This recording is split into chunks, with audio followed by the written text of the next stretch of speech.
Good Hi. morning. Hello. How are you two? We're good, thank you. Good, How are good. you? I'm really, really excited to be here, turning various things off on my laptop as we speak. Like, oh, what's that happened? Turn that off. Yeah, no, I'm really happy. Thank you for inviting me, and yeah, I'll settle myself down so you can see me and some work behind me. I thought, well, sit so you can see one of my art pieces, which is in my Oh, living room. wow. Oh, That's so wonderful. And Samya, you Looks like look it's coming out stunning of my as head. always. I might do that. It looks a bit odd. beautiful. No, I was just so curious about what it was. Oh, If well, you you could can just have put a it look up on the at it. Okay, screen. so that's an original while we're waiting for people to join. I mean, I'm a singer-songwriter, but also in the middle. I'll talk about this probably during the next hour or 45 minutes, but I had some time where I became a visual artist. I needed to stop singing and I needed to do something else. So this was one of my kind of very early pieces that I did when I was doing my art degree.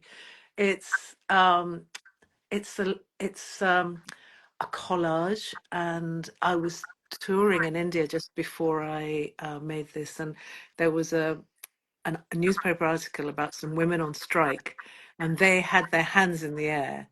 And if you look very closely, there are a lot of collaged hands, which I took from the original newspaper and I kind of blew them up and made them smaller and literally cut them out and stuck them on there. And the big fist is mine. And then I put them all inside there and then I stuck them down and did lots of drawing around it just to kind of get the shading right. But it's about kind of power and powerlessness, and I think it's about times in my life where I haven't been able to say what I wanted, Mhm. or it's about unity. It's about kind of being held, which is a lot of what my work is about, whether it's music or art. So Yeah. I thought I'd start with that. Anyway, yeah, I always have lots to say. No, thank you for sharing with us. It's beautiful. That's all Yeah, right. No, it's that's a such a pleasure. wonderful start to the life. Sorry? I was saying that's such a wonderful start to the life, Samya. It was great to hear about your work. Completely accidental. I was going to be in the attic and the light wasn't right. And I thought, I'll just run downstairs then, move everything out of the way. And I thought, oh, yeah, that's quite a nice piece behind. Mm. Um, Yeah. So, for our audiences here, just a little bit more about Samya, and then over to you, Samya, to talk in detail about your practice. So, Samya Malik is a bilingual Urdu English singer, songwriter, artist, and producer. And her work is rooted in traditional South Asian and Western musical. And like she already shared, she also delves into visual and literary forms, together exploring issues of gender, race, and identity. Um, of course, Samya has an excellent portfolio of uh, 5 music albums. She has performed nationally and internationally, collaborated with some incredible artists, and endeavored to keep creating amazing work. So we're so happy to have you here with us today, Samya. Um, just to share about the incredible practice that you have, and just to have such an amazing person with us today. So thank you so much. it's absolutely my pleasure. It's just, yeah, I'm really happy, as you can probably tell. Big smile on my face now. I mean, you're artists. We artists do like to talk about our work, and it's just lovely when people understand it, and we Mhm. get a chance to share. So, thank you very much for inviting me, and I hope that not only will I talk about my work, but those of you who are listening, who are freelance artists or artists in any form, might find it useful, because this is what I've done my whole life. So hopefully I might be able to give some pointers. I was thinking about it this morning. Oh, if only I'd known that 30 years ago or 20 years ago or 15 years ago. So hopefully it'll be useful as well as entertaining. And Yeah, yeah. So Samya, would you like to share more about your current practice and how it has developed over the years? yes, of course, yes. So I'm a singer-songwriter. Essentially, I'm a singer, and write songs, but I write them about my own experience. So my experience is I am from a Pakistani Muslim obviously female background, immigrant. We were very poor as well when I was growing up. So I grew up in Bradford. My parents had like 3 jobs, like a lot of immigrants do. You know, all the kids worked, and we had a corner shop. Not cliche, this is the reality. My parents worked in factories, they did night shifts, and then they did jobs the rest of the time. And we were still very poor. And my dad died very young. He was only 45 and I was only a teenager, which I think really impacted. Not only was life really tough, and I was growing up in the kind of late 70s when the National Front was very strong in Bradford, and they would actually meet on our street. And I've written about that time in some of my music. We're seeing more of that again, but that was very kind of formative for me as a young person growing up, knowing somehow there was something wrong with, you know, the color of my skin, but also culturally I felt like there was something wrong with me. Essentially, one of my songs is I was the third daughter in a culture that worships the first son. And that's absolutely true. I was the third daughter. Um, and, you know, where I come from, within my family, certainly, and I think it's wider for the Pakistani community, maybe wider than that as well, is that girls are not seen as proper, what should we say? Um, Boys are more celebrated and girls are seen as a liability. So the fact that I was a third daughter was quite hard for my mother. Now I understand, but for me, growing up, it was as if there was something kind of intrinsically wrong with me. So I suppose my work is very rooted in those early experiences of sexism and racism. I didn't know those words until I became an adult, but I know the experience of them like in me. And then I suppose the influence was that I grew up, what I loved was music. I loved what we now call Bollywood. My dad and mum would go and watch cinema films every week. That was at the time when, you know, there wasn't videos and things. People would go to the cinema and they'd take us to see films. And I hated the stories. They were rubbish. But the songs were beautiful. And I think as a kind of slightly unhappy teenager and young person, I found so much solace in that music. And I came across a film, Beju Bavra, when I was about 15, which was about Indian classical music. Now, we didn't listen to classical music. We were very much more kind of, if you like, mainstream kind of Bollywood and ghazals. Now, ghazals, if you don't know, are couplets of Urdu poetry set to music. And I was really inspired by people like, I don't know, Begum Akhtar and some extraordinary singers. And I would disappear as a young person into music. It's where I found solace. It's where I found, it's like, I don't know, my it spoke to something really deep in me. And I had this idea that maybe one day as an adult, I would go to find a guru in India and learn about this amazing music, Indian classical music. I mean, my life didn't pan out like that. I got married when I was 17. I am a survivor of domestic violence. I left Bradford when I was 20. I left with a small baby. And so all that dream of music seemed so like, and I trained as a teacher, became a maths teacher, moved to Norwich, where I still live. But while I was going through my training, I went into counselling, and I was very lucky. I had a great counsellor, and I realised I didn't want to be a teacher. I wanted to be a musician. But unfortunately, I was a single parent and 100 miles away from London, where I did eventually find a teacher. Anyway, there's a long story in all of this, which is what my next project is about, in that I tried to tell some of this story through my music and through my art a few years ago. And it was a short one woman, 1 hour show, and I toured it around the UK.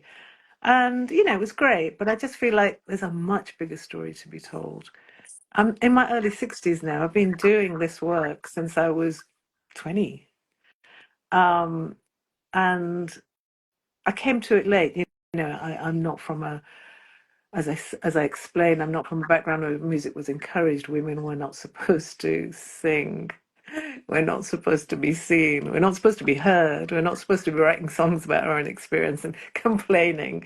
So, it was like I started very late, and I still feel a bit like, oh, I'm not classically trained musician because I'm not. But in an odd way, I feel like that makes me more accessible to ordinary people. I'm not. I mean, I work with amazing musicians. I've been incredibly lucky that I've worked with such world-class um, musicians that you mentioned earlier, um, and they elevate my music. But my tunes are very simple, and my words are quite simple. But I think the ideas are quite profound. So the newest project, I don't know if you wanted me to talk about that now or later, is very much about my whole life and the whole journey. It's actually called A Journey to Freedom, Azadi. So yeah, I'm very excited by it. Thank We would, you so much. yeah. Sorry, I was going to say we would love to hear more about your work, but your story is, it's just so wonderful to hear how you've developed throughout the years, throughout your 30-year plus career, Mm, and from where you started to where you are now. It's just incredible. And what you were saying about, oh, I'm not classically trained and mm, so forth, I think the root of like fostering that true connection is through shared experience. yes, So I just really wanted to share that and say thank you. it's really nice just to sit here and listen to everything you have to say, Oh because I'm no, sure there's thank you. so much of it that we can all resonate with. I know I did, is from a cultural perspective. So Mm, thank you. thank And you. I I just wanted to appreciate that. say, you're wearing a lot of hats: singer, songwriter, artist, and producer. And It's a activist, mouthful. actually. I've An added activist activist, because I sorry. just think, all my work has been it's been about, even when I started teaching, I used to teach maths. I used to just try to teach about equality and inequality using Mm, numbers because, literacy is important.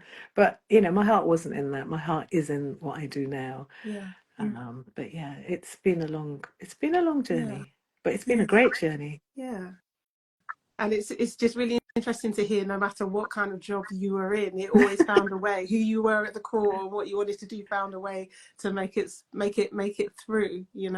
Yeah, and this is an interesting question because I did very seriously think about going into becoming a therapist, for example, Hmm. because I thought, there was when I went into counselling, and I think everybody should have counselling kind of all the time if only I could afford it, because it's such a Yes. it's so necessary.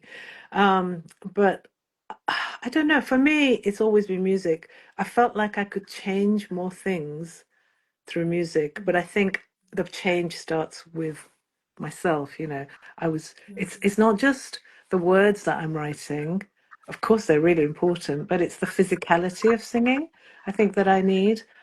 If I don't sing regularly, it's like a meditation. It is Mm, a, it is a, um, it is using your body, and it's connected to breath, and it's connected to presence, and it's also connected, as I said, I'm joking saying Asian women are not supposed to be seen, but there's something powerful about making sound, mm, just that something coming from within your body, something connected to your breath. I don't know the science of it, but I know the practice.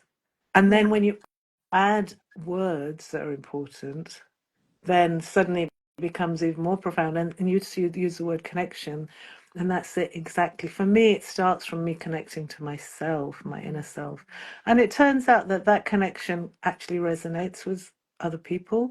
And they don't have to even share my background, they don't have to be the Mm, same on any level. But there is something that's the same about us, is that we're all human. yeah. And the other thing is that we all need love, and we want to love, and we want to be accepted, and we want to belong. And look at the state of the world. Look at what's happening, and look at how we're being divided. So it's always been really important to do this on a deep level through the heart, which is what art does for me. But it's even more important. I feel really lucky right now because I just feel like I've suddenly got this platform through this project that I'm doing.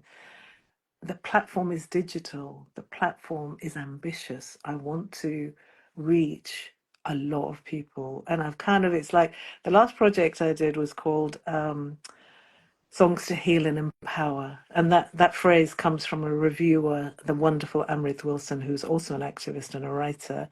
She came to one of my concerts and she said, these are iconic songs at a time of increasing, because it was happening, it's increasingly happening, the kind of resurgence of the right wing, the resurgence of reactionary politics, all of that. It becomes even more important as artists to be heard. Anyway, she said, these iconic songs are to heal and empower. And I thought, oh, yeah, that's it. That's all I've always done. I've tried to heal myself and I've tried to empower myself. And these songs are healing and empowering other people. So the next album was called Songs to Heal and Empower.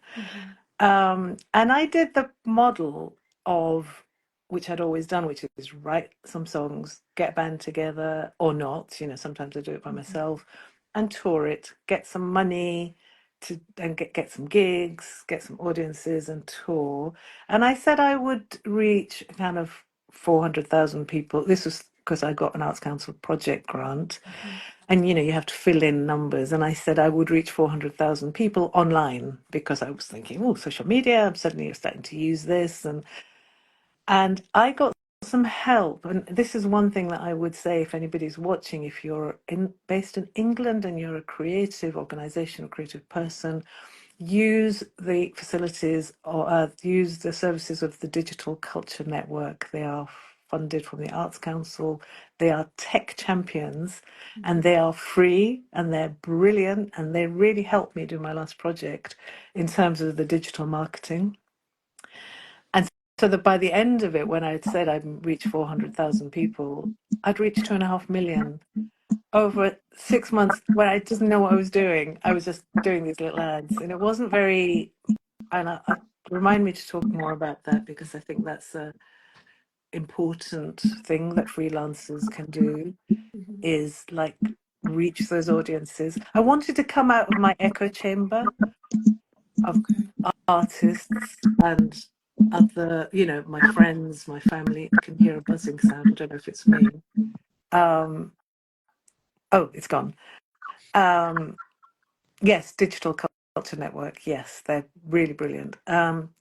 So they really helped me. And it was like suddenly my eyes opened and I thought, okay, I'm in my early 60s. I've got this body of, which quite frankly, online is a bit of a mess because all I do is make new work, go and deliver it. Then I make new work, then go and deliver it, and then I make new work. And that's all I'm doing. And what I haven't done is realized the power of the digital, or I'm starting to realize it.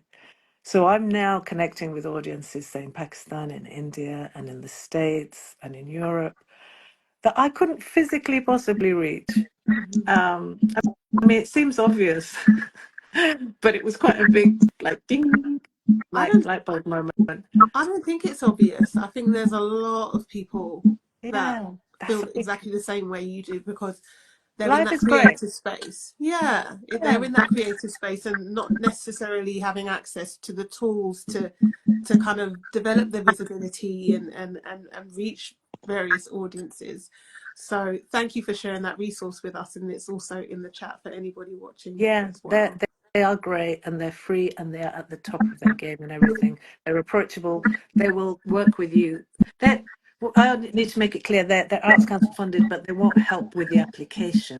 But they'll help with things like your website, your SEO, your email lists, all of that kind of stuff that most of us don't know anything about because all we're doing is making stuff.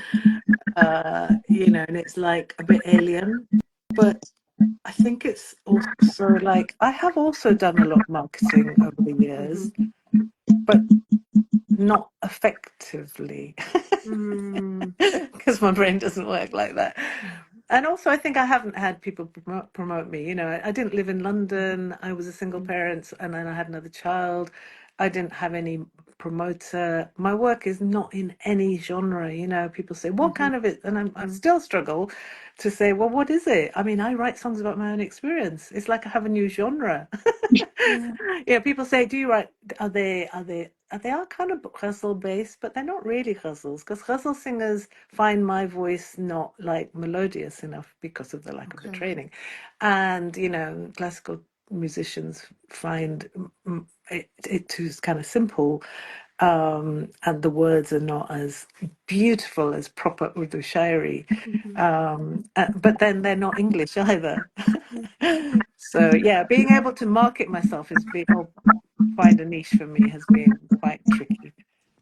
But yeah, no, I'm kind of getting there now. I feel a bit like I'm part of this project is I'm archiving and getting old archives. So yesterday I Hmm. got some videos digitalized of myself when I was in my 20s, my very first gigs. I used to stand with a drum and play a drum. And I was like, oh my God, I was doing exactly the same. Oh, I'm now the promoter that I was looking for then. Oh, I could have done with this 30 years ago. But that's all a part of the journey, though, isn't it? Yeah. Yeah, I love that. Would you be able to share with us some of the challenges that you've experienced in developing your practice? Because working across so many different aspects as you do and covering such layered, complex issues such as race, gender, and identity, I'm sure some have come up. Would you? Yeah. I mean, let's be honest, one of the biggest challenges for artists is financial. How do Mm. you make work? How do you keep your artist identity alive? Um, Mm. how do you find the time? And Mm-hmm. how do you keep that flame alive? Mm-hmm. And that's really tough. That's been the biggest challenge Yeah. because I've had to compromise a lot of my life. I've had to teach because I was a Mm-hmm. trained teacher. So I've had to kind of like cut that bit of my brain to one side and then Yeah. like just have a space. I've been lucky enough. I've had a space. I've got an artist studio, which I only got when I did my art degree.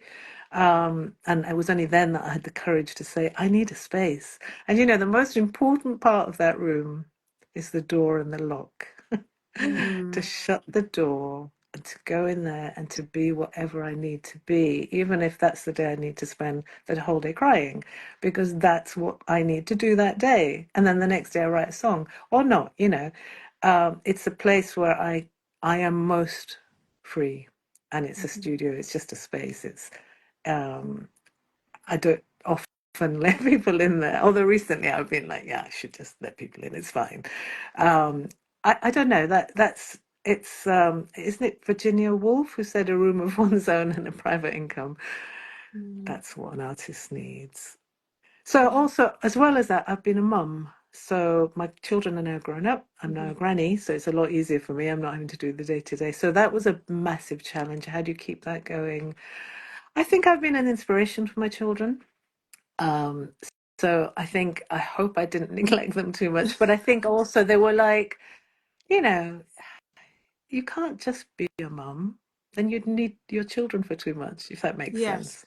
sense. You'd put too much on them if that's all. Well, I personally would No, feel, I but agree. yeah, I agree. You yeah, can't.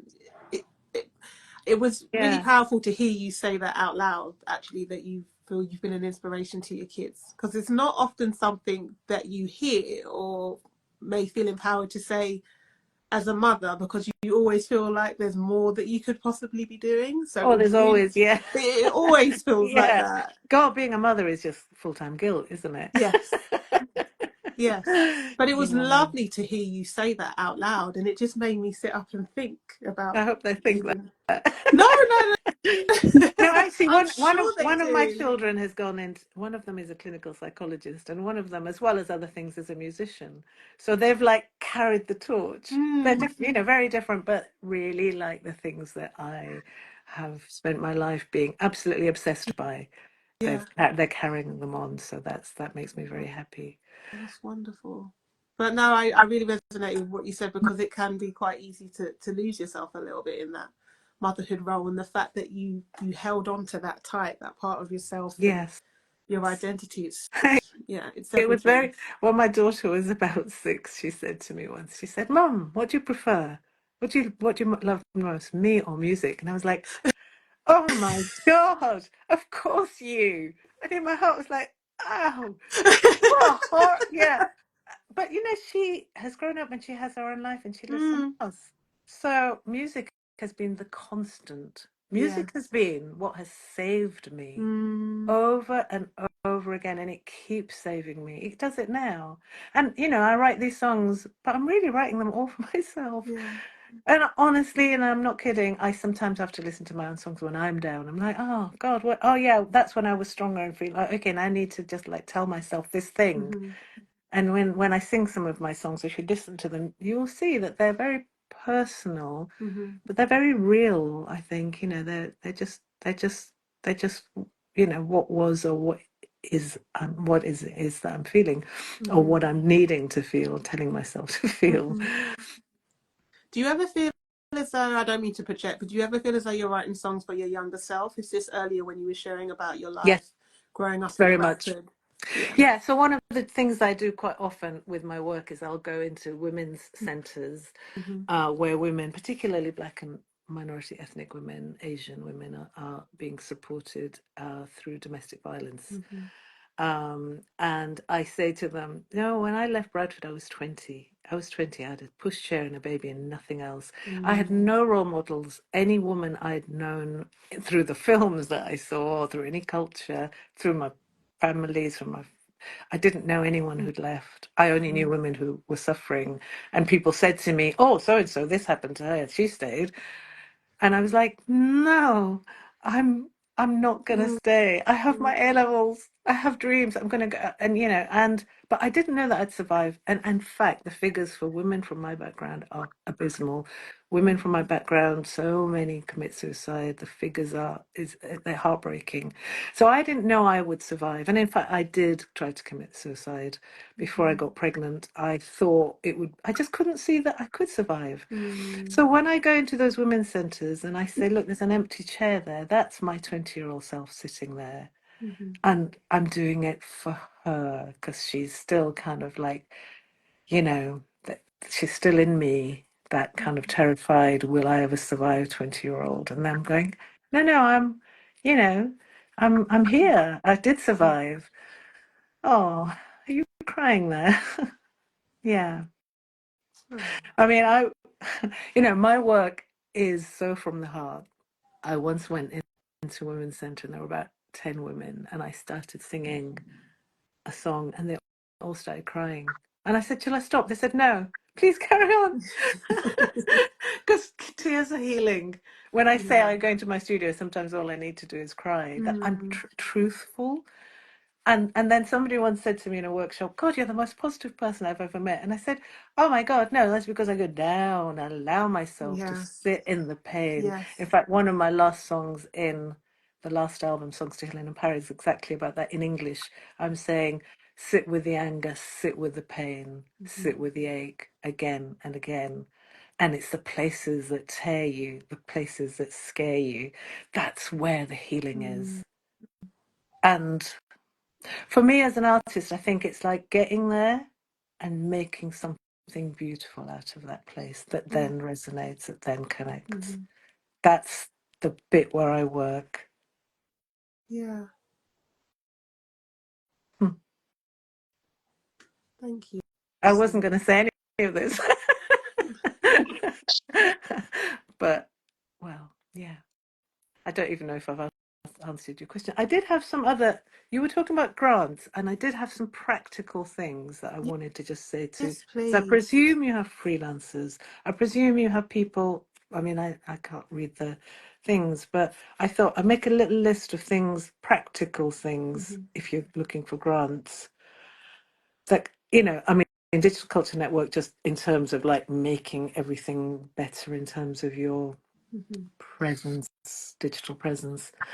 And this might seem really like, from what I was talking about, it's like sublime to ridiculous or practical to spiritual. It's all the same. So when you're talking, so I'm actually going to read my notes, which is when you're making a grant, one thing I find really useful is start from the end, start from the project plan.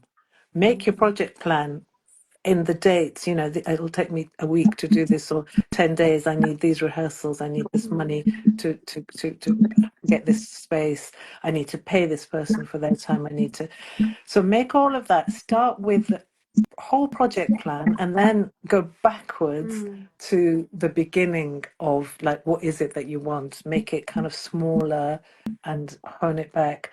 Don't start with what's it about and the bigger things about it, because if it's funding you want, then it's about money, and what do you need that money for? So I always start with, what is it that I want? Start with the project plan, and that kind of feeds everything else. So just on a practical level, I also, most of my life, have done grant fundraising by myself. So it's a bit like going into a cellar by yourself and spending 3 months in there in agony and not having anyone you can talk to about, because nobody knows what your questions are. Like, should I say this or should I ask for that? Oh, I don't know how to word this. Is this the right word? And so if you can possibly find a partner. Now, I'm so lucky in that this last project, for the first time ever, I've actually got two partners. One is the Norwich Theatre, who've been amazing, and one is Counterpoints Arts, who are a national organisation that you know of. I have to say that I've been hassling them for years. I think they caved in. No, Norwich Theatre, I didn't know they were doing it, but I believe there might be other organisations near to wherever your artists are living who might offer support with just reading the application, just talking through your ideas, and B, maybe seed funding. A little bit of money really goes a long way. If you can say, somebody's given me a few £100, please give me some more so I can do this project. Yeah, I think those are the kind of practical. And there was one other thing I wanted to say just about being an artist is, like, we get so hung up on, like, honestly, it breaks my heart when I don't get funding. This last application, I've applied 5 times the same application over a period of a year and a half. I have to admit, twice it was my fault because I'd done something wrong with the application, but I did have 2 rejections. And this was a bigger project fund where, I had to wait 3 months. And it's like, once you've done it, you're completely spent. You can't do anything else. You can't, like, there's no space, there's no energy, there's nothing left to do even your own work. And then you get a no, and it just breaks you. And so I totally get how that, obviously we need that validation because we need the money and we need the support, but somehow to not let that destroy either work. If you're making work that's true and other people will resonate for them, then keep making it. Even if it's just for you, keep making it. Just keep showing up, just keep going, just keep making it, keep doing it. Because in the end, if it's just for you, it's still worth doing. It's a difficult thing because then how do you get the time? You have to make time. I'm really strict. And when my children were little, I was just thinking this the other day because my daughter's just had a baby. And I was thinking, I know what I did, how I survived, is I never did anything else when my children were not there or not awake. I just did my work. I didn't care about the washing. I didn't care about the shopping. I didn't care about anything else. Just like completely blinkered. I would write my songs. I would just, do what I need. I'd stay up all night if I needed to. So always, like, be selfish as an artist. Make time. We have to be selfish. Sometimes I'm really mean. Sometimes I'm super antisocial. So I'm like, sorry, I can't talk to you. And my friends know I never meet them for lunch or anything, or very, very rarely. Because, it's a discipline. It's a discipline. You've got to keep doing it. And it gives you back. I mean, for me, it's who I am. I don't think that sounds mean at all, to be fair. It's what's the word? Boundaried. That's the Yes, word. I'm exactly. boundaried. Which is fundamental in being disciplined, isn't it? Yeah. Yeah. Yeah, absolutely. Yeah. It's important. Yeah.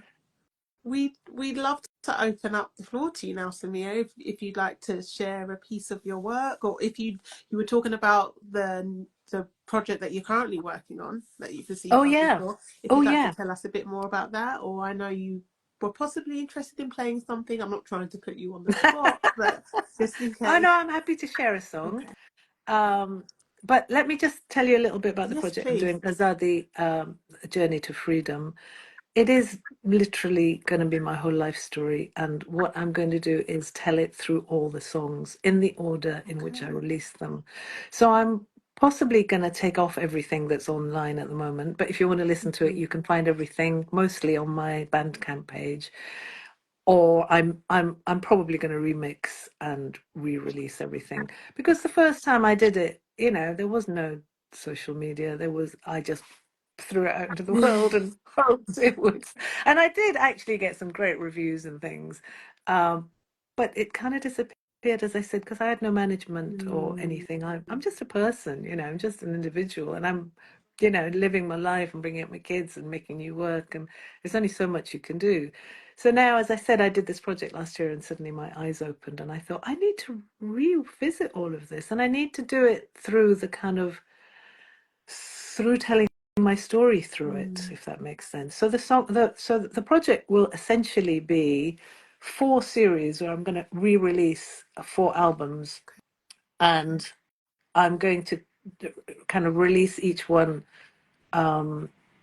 with its lyric video, and like a discussion about it, like we're doing now. That will all go on to my YouTube channel. I may do it through this forum, but I'm kind of, if anybody's interested, to just join me on my newsletter list, because there I will be telling you all that, and there'll be lots of background stuff as well. It will go over a while. There'll be like 4 series for each of the albums, and I'll also be telling my life story in the middle of this. So I'll be weaving in visual art, I'll be weaving in the actual writing and the actual journey. And because it's quite a longish journey, because I'm that old, but I think it's interesting, because I think it's very connected to the art. It's not. The art was not in isolation. It was in response to things that I was dealing with or had happened in my life, or I was trying to work out, or I was trying to find my place in the world. Yeah. And so I think, and what I want is to have like a community of people that will join and ask questions and engage, and kind of be part of that journey and share their stories, Yeah. because I think the world is scary right now, scarier than I've ever known it. And I think we need to build our communities. We need to build strength, and we need to build it kind of connections between. It's not about our difference. It's about what's similar. Yes. And where do we get that? We get that through the connection, through the heart, through songs, through music, through art that comes from somebody's actually real lived experience, and then connects to other people's. And it doesn't have to be that you've had exactly the same experience. As I said earlier, I think fundamentally we're human, Yes. and we keep being told that we're different, and the whole difference thing is like, I keep thinking, whose interest is that serving? It's not serving my interest or your interest. It's serving the interest of people who would like us to be divided and hate each other rather than them. And we are so Yeah. powerful. We are so powerful, and we forget our power. Yeah. And art is one way of connecting with that power. Yeah. Whether it's us making the art or us kind of connecting or listening to the art or looking at the art, it's that we've all felt that thing, haven't we, where you read a book and you go, oh, that's how I've always felt. Oh, I'm not the only one. And that Yeah. wonderful kind of sense of not being alone that That's what you it get. is, isn't it? Yeah. Yeah. Not being Yeah, alone. not being alone. Mm. And yeah, and that yeah, and not being the only one who feels that. Yeah. Yeah. Mm. Because we're so off. Yeah, you're right. I don't mean to sound dramatic, but it's that whole divide and conquer mentality, isn't it? Not In once we dramatic. realize our power, that's Yeah, everything. yeah. Mm. And I mean, I stand on the shoulders of giants. My first lot of work was there was a book published in 1993 one, I think, called We Sinful Women, which was a book of feminist poetry by Pakistani women who lived in Pakistan, wrote in Pakistan. And that, you know, they wrote about their own experiences, and it was in Urdu and in English, which was great because my Urdu was very flaky at the time, so it really helped me to reclaim my Urdu. But you know, the We Sinful Women is one of the poems by Kishore Nahid, who for her writing had been exiled, had been in prison, but she kept Yeah. writing. And you know, she'd say, even if you do, like, I used one of her word, I rewrote into English from one of her pieces that says, you know, even if you do this to me, I'll still be able to think. Even if you bury me, I'll still, you know, like, you can do whatever you like to me, I can rise above that. So powerful, such powerful writing. The films of Guru Dutt, when I watched them as a child, his preoccupations were what mine are. I think I learned that from him. It's about the power of art, the importance of art, the importance of truth in art, the kind of hypocrisy that there is around it, you know, the show, the shiny stuff, which is not real. Yeah. And it's kind of like, I don't know, it's like instant food, isn't it? Yeah. Not good for you. It might kind of taste nice at the time, but it makes you feel Yeah. sick. So it's not good for your soul. I hear that. I'm just aware that we're running out of time. Did you want a couple of, have we got time for a song? We would love a song. We would love to Okay. hear a song. Absolutely. Okay. I'm going to sing a song that I think I sent Rashti the words to. So unless you speak Urdu, in which case don't look at the text because they'll ruin it. I won't explain it because if you want to hear the word, if you want to, yeah, I'll just sing it. जन्म के दुख में क्यों पड़ी हो, जन्म के दुख में क्यों पड़ी हो, मौत की खुशी में गाया करो, हाँ हाँ, मौत की खुशी में गाया करो। 4 दिन की जिंदगी है, 4 दिन की जिंदगी है, गा के दिल बहलाया करो, हाँ हाँ, गा के दिल बहलाया करो। जन्म के दुख में क्यों पड़ी हो, जन्म के दुख में क्यों पड़ी हो, मौत की खुशी में गाया करो, हाँ हाँ, मौत की खुशी में गाया करो।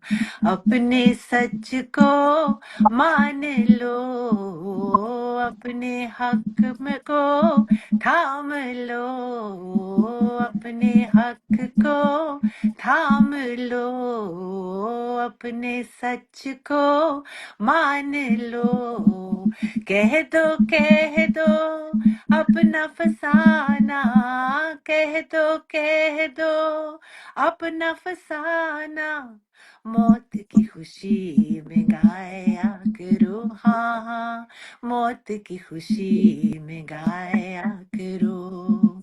जन्म के दुख में क्यों पड़ी हो, मौत की खुशी. So I'll sing you another verse. There's 3 verses. तोड़ दो बंधन क्यों डरती हो, छोड़ दो रिश्ते क्यों रुकती हो, इन दस्तूरों से क्या घबराना, इन दस्तूरों से क्या घबराना, मौत की खुशी में गाया करो, हाँ हाँ, मौत की खुशी में गाया करो।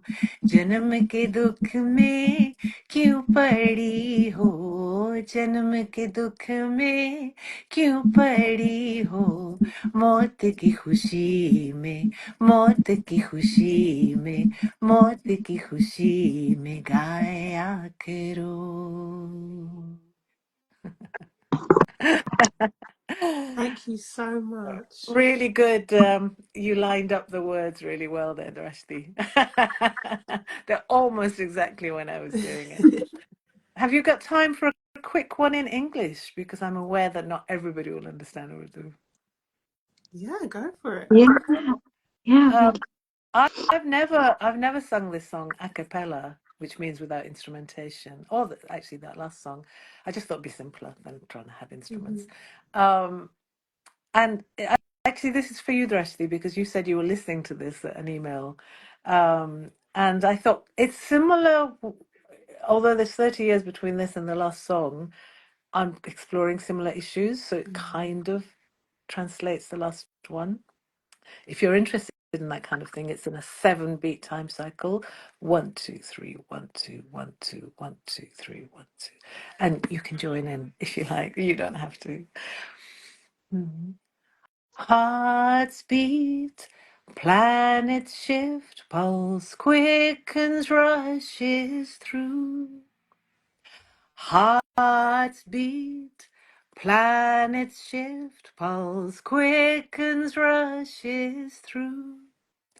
I keep on wanting everything, and you to want it too. Hearts beat, planets shift, pulse quickens, rushes through. I keep on wanting everything, and you to want it too. I've got the words. I'm so excited by singing it. The lines are drawn, the walls are high, the way forward not clear. The lines are drawn, the walls are high, the way forward not clear. Come take my hand, come walk with me, sing your song, unlearn your fear. Sing your song, unlearn your fear. Hearts beat, planets shift, pulse quickens, rushes through.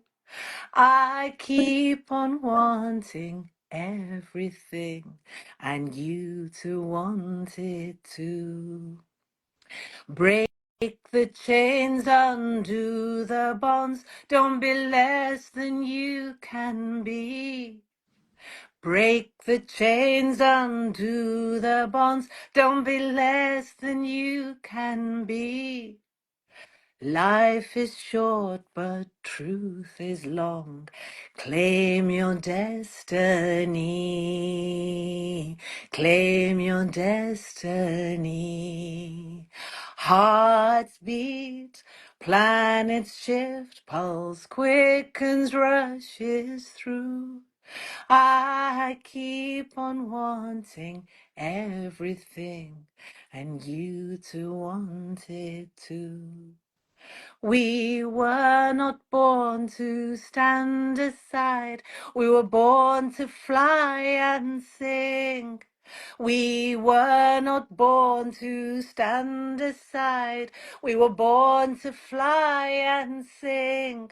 We were born in love, born to love. We're the dawn, we are the spring. We're the dawn, we are the spring. Hearts beat, planets shift, pulse quickens, rushes through. I keep on wanting everything, and you to want it too, and you to want it too, and you to want it. Thank Thank you, you. Samia. That song I could sing to every single person I know in the world and to me. That's what I want everyone to want everything. And I don't Mm, mean iPhones. I don't mean material things.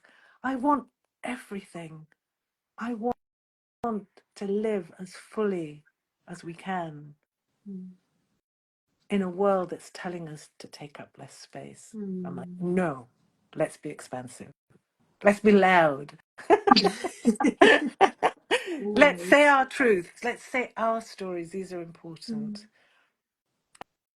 And that's, that's what my work's about. It's about empowering me. It's about empowering other people. It's about healing. But power is the big word in it. But thank you. Thank you. We've shared some links in the chat, everybody, for more details of how you can find out about Samia's work, but I'm sure we'll be able to save this video and upload it to our YouTube platforms as well with further details. So stay Brilliant. tuned. Thank you, It's been a Samia. joy.